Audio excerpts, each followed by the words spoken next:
Alors, amis du système D, bonjour. Nous allons aujourd'hui traiter dans cette vidéo de la réparation d'une cafetière Philips Senseo modèle HD 7860. Alors, les symptômes sont les suivants sur cette cafetière, c'est que on a donc tout qui marche correctement, donc quand on allume, on voit bien que ça chauffe normalement. Mais assez rapidement, quand vous faites couler votre café, vous allez vous rendre compte que votre tasse, vous en avez que la moitié dedans. Et surprise, c'est que la cafetière s'éteint, donc le bouton qui est au-dessus, ben, en fait, il est complètement éteint. Donc ce que vous avez d'habitude de faire en général, c'est de la rallumer, ça va se remettre à chauffer. Et là, vous allez encore avoir le même problème, c'est qu'au bout d'un demi-café, ben, ça s'éteint. Donc ce qu'on va faire, ben, simplement, on va changer un condensateur. Et donc la référence, c'est donc bien une cafetière 7860. Et on va donc procéder au démontage de cette cafetière afin d'accéder à un condensateur, puisque c'est un condensateur qu'on a à changer. Donc on commence d'abord par le bas, on a une petite vis à l'arrière, ensuite on déboîte l'arrière de la cafetière. Alors là voilà, vous avez une encoche ici qu'il faut soulever. Après avec un petit tournevis on vient soulever donc la cafetière.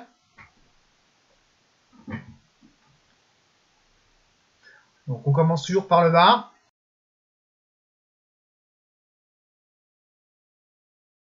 Ensuite, on enlève donc cette partie-là et vous allez voir qu'il y a une autre petite vis qui est située voilà, à ce niveau-là. Hop, on déboîte aussi. Et là, il va falloir soulever par le haut parce que vous allez voir qu'à l'intérieur de ce cache, il y a deux petits tétons en haut ici et ici de l'autre côté qu'il faut soulever et surtout pas casser.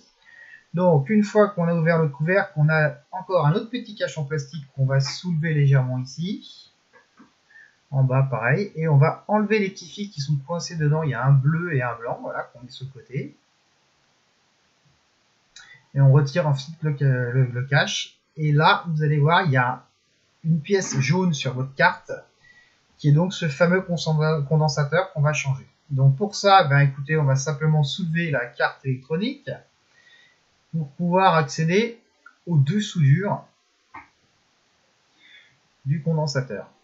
Donc là, il va falloir, puisque j'ai pas envie de tout enlever, que j'arrive à coincer un petit peu donc ma carte.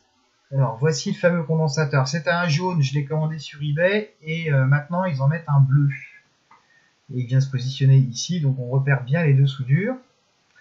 Et c'est donc la soudure qui est ici et la deuxième soudure qui est ici. Donc bah écoutez, on va prendre le poste à souder, on fait fondre la première soudure et avec une pince, une pompe à dessouder, on va aspirer la soudure. Donc, de chaque côté, d'abord celle-là, on laisse fondre l'étain. Voilà la deuxième. On fait fondre l'étain. J'ai eu un petit peu de mal, hein. Il faut une panne assez chaude. Et là, pof, on vient aspirer. Donc là, on retire donc notre condensateur. On va cette fois-ci venir donc remettre une petite pointe de soudure sur chacune des soudures.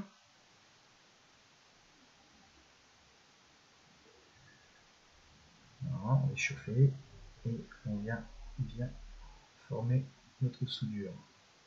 Ensuite, on coupe les pattes de chaque côté. Et ensuite, eh ben, c'est terminé. Il n'y a plus qu'à remonter le tout. Donc on commence par installer, et ça c'est pas évident, la carte à l'intérieur. Voilà, et ensuite on vient pousser un petit peu les fils pour bien la mettre. Et on va remettre ensuite le cache en plastique. Alors c'est pareil, il n'est pas facile à emboîter. On commence peut-être par le haut. Et puis il va falloir tordre un petit peu pour pouvoir insérer à sa place. Ah oui, j'ai oublié, ce condensateur, c'est un condensateur 0,47 microfarad pour 275 volts.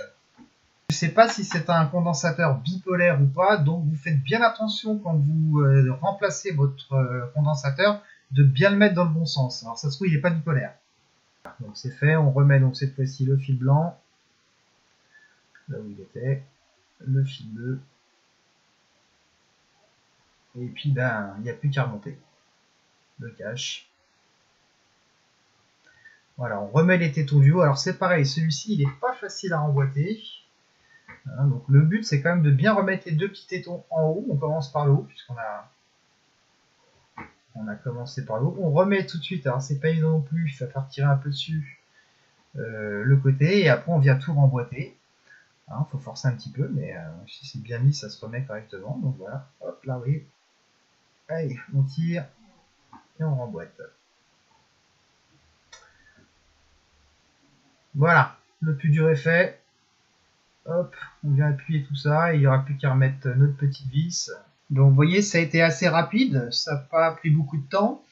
Et puis bah, c'est une réparation qui est vraiment pas chère du tout, quoi, puisque un condensateur ça coûte 2 euros, 2,50 € avec les frais de livraison, donc c'est très rapide.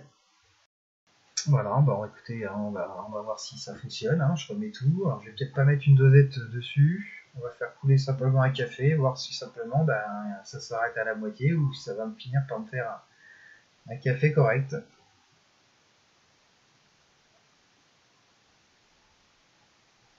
Donc avant de la rallumer, on va la réinitialiser, c'est-à-dire qu'on reste appuyé sur le bouton une tasse, vous restez appuyé dessus et vous branchez votre prise. Ouais, vous allez voir en fait que le bouton du milieu clignote très très vite et ça permet de la réinitialiser.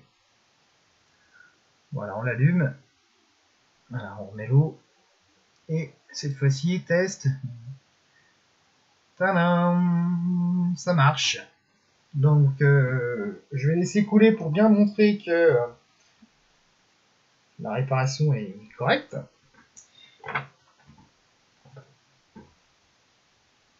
Alors donc vous voyez, il s'agit d'une réparation qui est simple. Vous avez besoin d'un fer à souder et une bonne panne sur votre fer. Et au pire, vous trouverez toujours un petit réparateur au pire qui viendra vous changer ce condensateur, la jaune. Tout petit condensateur.